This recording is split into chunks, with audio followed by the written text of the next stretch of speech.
This is NPR News.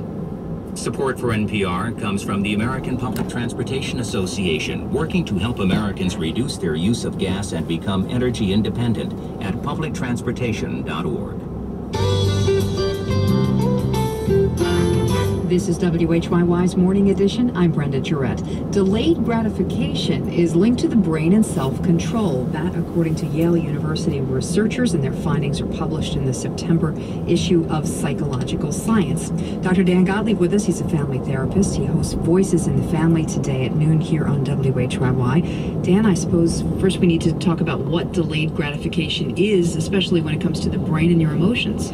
Well, it's about impulsivity. I want it now versus I'll be able to wait and get it later. There's been a lot of research associating delayed gratification with intelligence, but we just don't know why. Well, this research, they used functional MRIs and found the part of the brain in which all of this activity is going on, both intelligence and delayed gratification. The example that comes to mind for me is when you buy your lottery ticket and you can take the cash right now or you take the annuity for the multi-millions. If you were to win $5 million, I would imagine one type of person is going to simply say, give me all the money right away.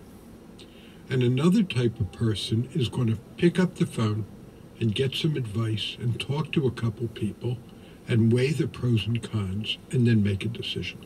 That's what they mean about delayed gratification. It is the impulse to grab now because the hunger is now. It's about obesity, it's about drinking, it's about expressing your rage. But then you might feel bad later if you make that snap decision. Well, how many of us know that quite well? Right. Thank you very much. But it's interesting. They found that all this activity is in the interior prefrontal cortex, which is the last part of the brain to evolve from an evolutionary perspective. It is the perfect opposite of our primordial brain.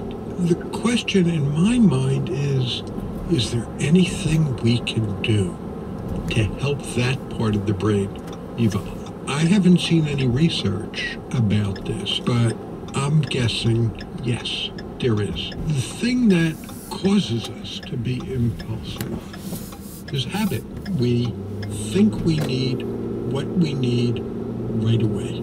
So our habitual behavior is to grab it, is to go for it. I can't live without this, I have to have it. And that becomes a habitual behavior, which is self-reinforcing. How many times have you heard count to 10 before you respond, whether it's to an email or to a request or something like that? So maybe you have to count beyond 10. Right, you can even count for a day or two. Right, you know, sleep on it. There's another expression that we've heard many times. I know lots of people that count to 10, and for every one of those digits, they're thinking, I have to have that right now. I have to have that right now. 3, I have to have that right now. 4. You have to stop and reflect. I think to develop that part of the brain, we can simply experience our emotions. So if you think you need that money right away, the only thing you need is food and shelter in the big picture.